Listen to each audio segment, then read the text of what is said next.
Evimizin son hali. Balkonumuz, merdiven, şöminemiz. Gerçekten çok harika oldu.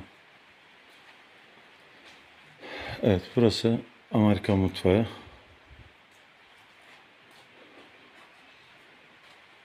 Giriş kapısı plastik olacak. Cam.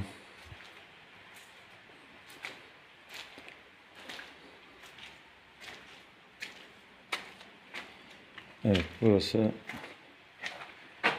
geniş odamız. Çelik kapımızın kasasına oturttuk. Biraz dar alan ama burası küçük odamız. Burası koridorumuz. Biraz karanlık olduğu için yağmur yağıyor. Burası banyomuz. Burası tuvaletimiz. Şu anda sıvaları bitti. Evet değerli dostlarım.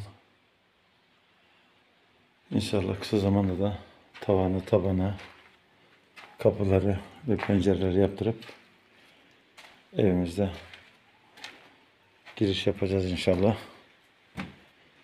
Evet, dualarınızı ve desteklerinizi bekliyoruz. Şu güzel manzarada Karadeniz gibi eşsiz güzel manzarada vakit geçirmek istiyorum inşallah. Allah ömür verdiyse. Şu anda yağmur yağıyor.